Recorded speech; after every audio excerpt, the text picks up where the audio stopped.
guys, welcome back to my channel. This is Teacher Mel once more. So for today's video, I am going to teach you how you will use is, are, has and have, and do and does. Let's give it a little twist, because in this video, I will try to explain everything in my dialect. And my dialect is Ilocano. My purpose of doing this one is for more people to be able to understand clearly how they are going to use is, are, has, have, do, and does, which are the most common verbs, be verbs, and other auxiliary verbs that we use in our English grammar.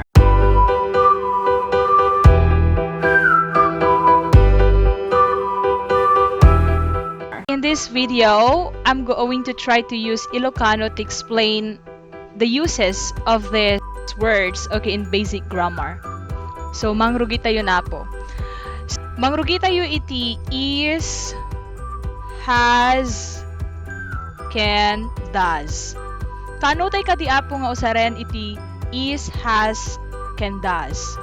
Nusaren tayo dati apo, dapat, ket, tituktukuyan tayo laeng ket may maysa. May maysa nga tao, lugar, hayop, uno animal. Sorry for the word. Tartaraken. I don't know really how to speak that one. Please pardon me for that one. May maysa nga tao, lugar, hayop, wenno anything. Uray nyaman nga banag nga may salaeng. Kas pangarigan. This one. Lucy is a good girl. Nung makita tayo dito'y apo, ni Lucy kat may salaeng nga tao. Lucy kat nagan dayi tao nga tagtukuyan tayo. So nga ti dapat nga usaren tayo dito'y kat is. Okay? Nasimsimple lang nga po nga kasto ti ubraan tayo. Lucy kat nagan ti tao. Ito usaren tayo nga verb dito'y no da aj word kat is. Kasi may salaeng nga tao. No? Is ko na tayo, may salaeng tituktukuyan tayo. So, Lucy is a good girl. Mangtadnak pa po ti maysa. Let's have has. Lucy has a car. Nya tiket na saun ati apo. Di baga tayo nga Lucy has a car. Ket na saun ni Lucy ket adati lugan na. Baga tayo a car kasi may salaeng nga lugan. One car. Tapos ni Lucy apo kung may nga tao, iso nga, usaren tayo also has. Nukung kuna tayo nga has, tiket na sawen, ni Lucy ket adda ti lugan na. So, ato'y has dito'y ket ibagbaga tayo nga adda ti lugan ni Lucy. Okay?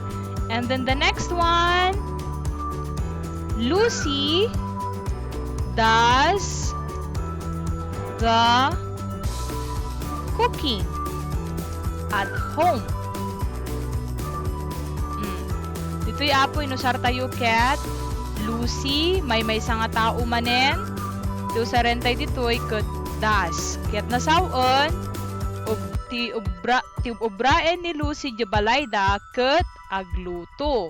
Sibaga tayo, Lucy does the cooking at home. Okay? Sa pela kung maapot na maawatan tayo datoy. No does, ket na sawen, ubraem. So, Lucy does the cooking at home. Iso apo ti usara detoy.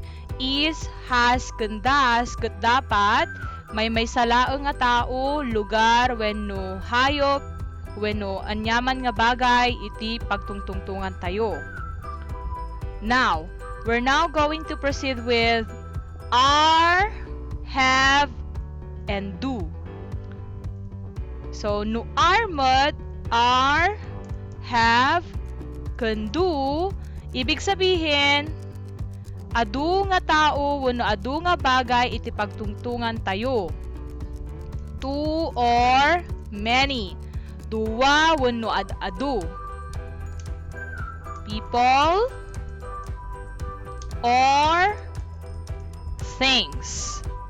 Oh, tatay ni Lucy ti may sa nga tao, tatta na yunan tayo, aramidan tayo nga duwa. Lucy and Amar are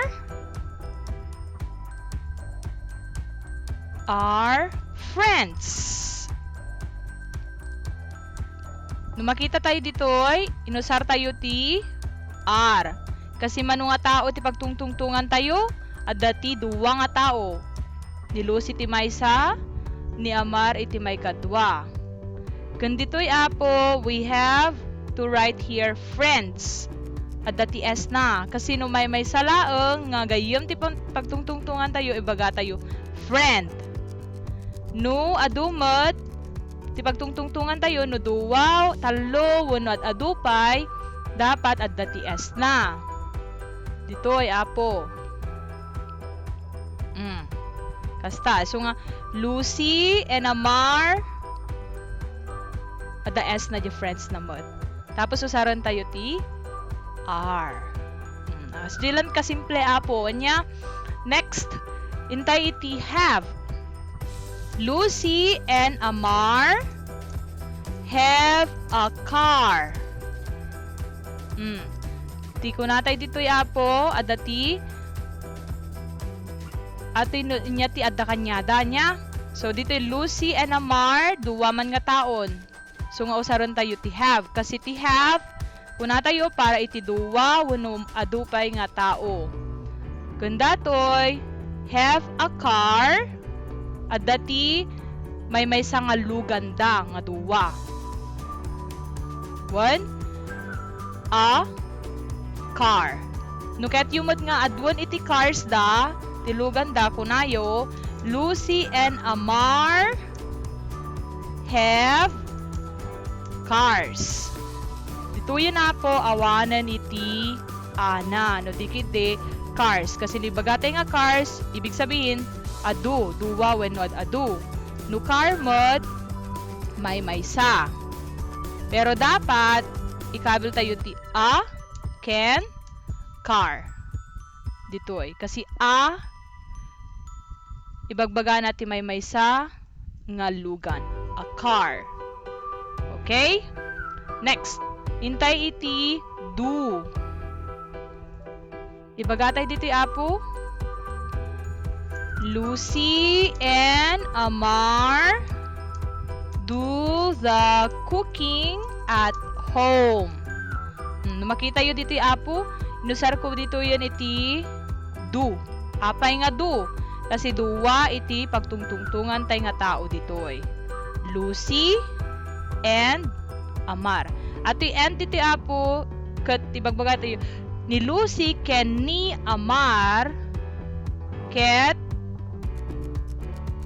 tibubrang na tibalay da, ket agluto. Kasjay lang apo. Okay? So that's it, guys. I hope that this helped you a lot. We just have to remember that is, has, does, ket dati ti no may nga tao, may nga banag ti pagtungtungtungan tayo. Are, have, no do, no adu nga tao, wano banag iti pagtungtungtungan tayo. Sorry guys, I don't really know if I really explained everything in Ilocano, but I hope that this helped at least some Ilocano friends I have out there who wanted to improve more their English levels. So I hope to make more videos about this grammar, for me to help more people on how to improve their English grammar, especially the children.